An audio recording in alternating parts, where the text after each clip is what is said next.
the co-chairs for the institutional self-assessment team SAT at Kingston University.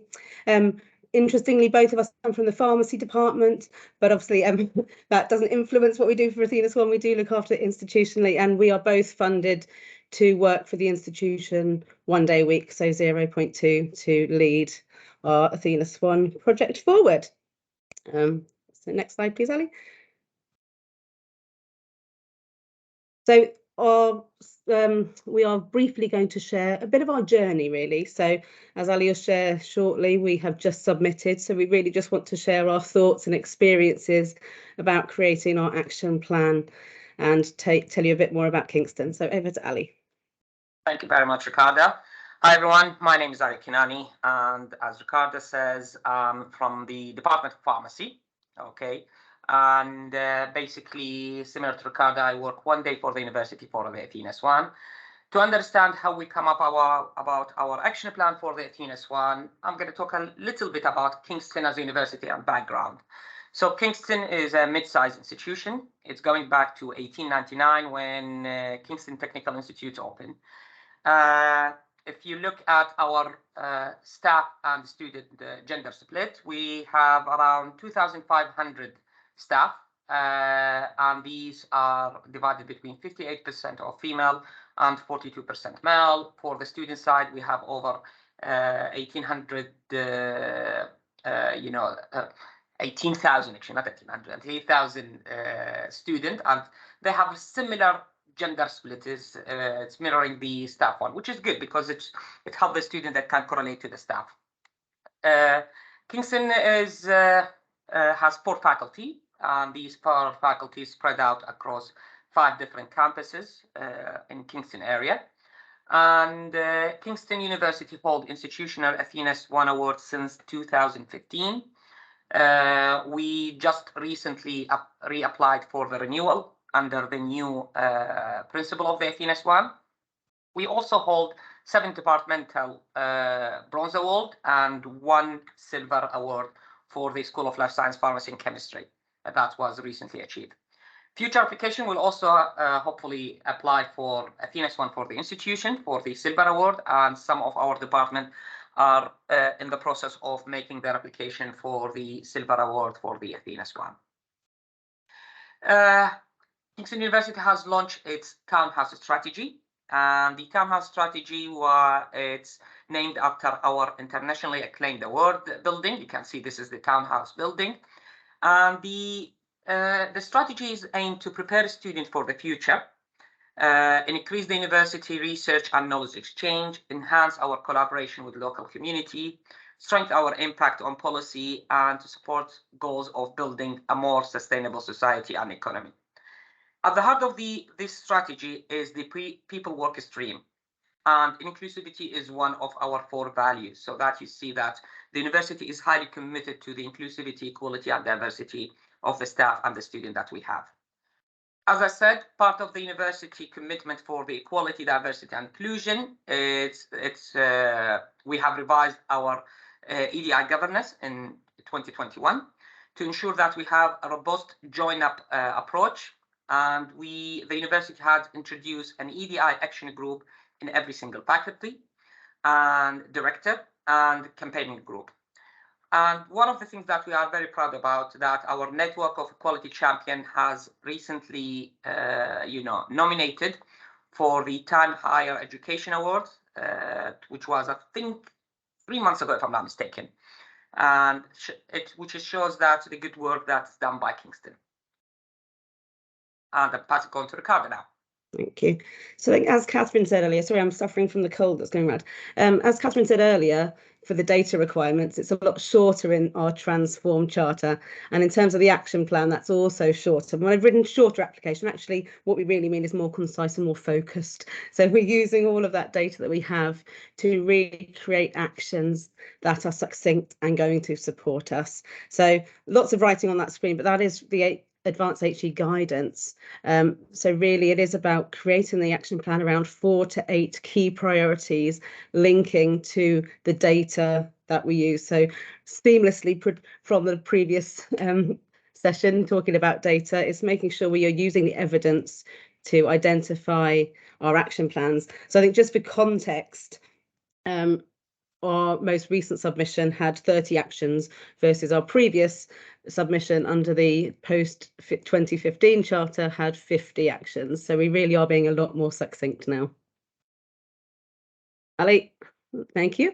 And again, this is also from Advanced HE, just to see when we're thinking about creating actions, it really should be to improve things. So whether that be around that intersectionality, whether it be culture, understanding, infrastructure, representation, it really is thinking, what is the data showing us? What are the things that we really need to focus on to make a difference going forward? So how we went about creating our action plan. So basically what we focused on, our action plans should be gender focused. And we looked at gender spectrum. It's not only male and female, we looked at across the whole gender spectrum. So we look at different resources. So as our colleague from the previous presentation said, we looked at the HESA data. That one was one of the resources. We looked at our all staff survey that was conducted by the Kingston University. The Athena's One Sat team has, launched its own survey, and that we obtained some of the data from our culture survey. We have some data from our dashboard. We call it the data insight, benchmarks, the Athena's One principle, the intersectionality consideration, and the university priority. So they all underpinned by the gender focused action plan, and each one of these pillars feeding into our action plan. Ricarda. So I think that this was the hardest bit, creating the actions. We have all of this wonderful, rich source of data that you've seen on the previous slide. So then how did we create the actions? So we started with those key issues, and I'll come to the themes on the next slide. But it's really important to be realistic. But as you can see on the right-hand side there, it's also having that element of stretch. We want to do the right things at the right times to work in line with the university strategy. So we've got our townhouse strategy, as Ali mentioned, but also we have our goals for that gender equity. So what we did was really think about what are our objectives. So what is it we need to address? So we looked at some of our data, for example, our gender split of our professional services staff is very, very focused on the male rather than the female. We looked at the rationale. So what's the data? So we do need that rationale of why we've chosen an action. What is the data that's telling us that something is wrong? We need to think about the action. So the what. We then need to think about those milestones or the measurables. So think about benchmarking. Where do we want to go from the data we've got, so where we currently are? And that is really where that stretch comes in. We need to know our starting point. We know where we need to get to, but we need to bear in mind things like turnover. You can't just suddenly replace staff. You do need to wait for that natural flow. So we need to be realistic with our targets, but also stretching. So in that, you need to break down how and when. We then need to think about that person responsible, and I'll come to that very shortly as well. But I think that is probably one of our key elements, making sure we get that buy-in at the early stage so people know those targets, so the whole university can work together to achieve them. So it's not just myself, Ali, and the SAT sitting in a room going, right, this is what we want to do. So in terms of Kingston University, our themes we have identified for our current plan are listed on the screen there. Obviously, as we're still waiting for sign-off from Advanced HE, I'm not going to give any individual actions, but obviously it will be a publicly available document once we get our award conferred. But we really went with that thing of 4 to 8 key themes, really looking at representation across the different roles in the university, across all of the gender spectrum. We've thought about staff development, training, linking in with some of our current guidance of making sure people are appraised correctly, making sure people are supported, the well-being of staff. And then we do have that Agenda Swan focus. So as Ali says, we have 7 departmental awards, but they are all in academic departments. So we really want to make sure that Athena Swan is also embedded across our directorates. So it really was making sure we took all of that data from across the university, representing all of the staff that we represent. As I said, I think that buy-in was key. So I think from day one, we have had impact into the SLT, so the senior leadership team. And we're really lucky at Kingston that we do have an SLT sponsor for gender. So we had regular meetings with her to make sure she understood what was going on. We did have the action plan taken to the SLT, so everyone was completely and fully aware of it. So they've signed it off to say they agree with it. Obviously, linking around that, you've seen our EDI structure and governance, so making sure the EDI team are aware, our directorates, and obviously the HR as well, sort of underpinned by our self-assessment team. And Ali and I have worked really hard to get all of our departmental chairs on board as well, and created a committee with them to make sure that although the departmental awards obviously are focusing locally, we are also having a top-up and bottom-down approach to make sure everyone is aware of everything that's happening across the institution.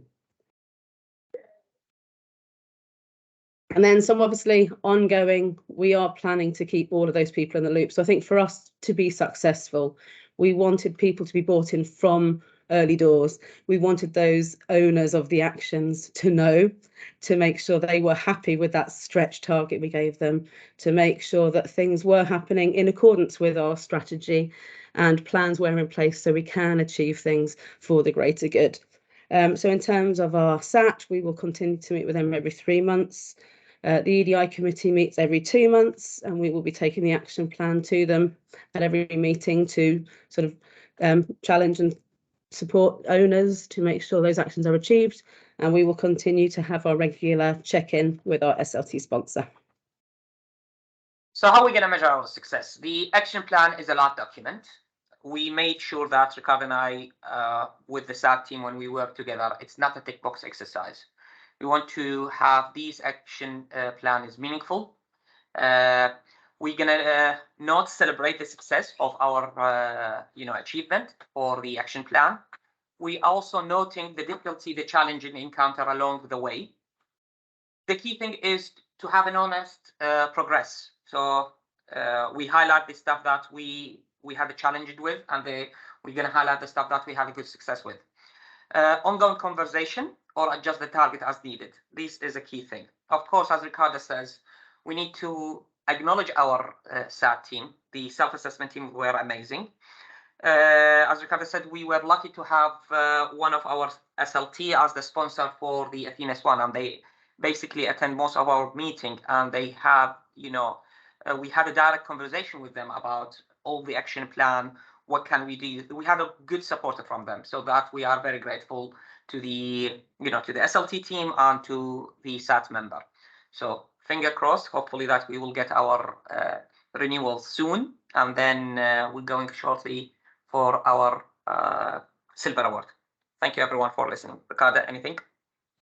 No, thank you very much. We look forward to your questions later. Thank you. Fabulous. Thank you both very much. Really interesting to see how it's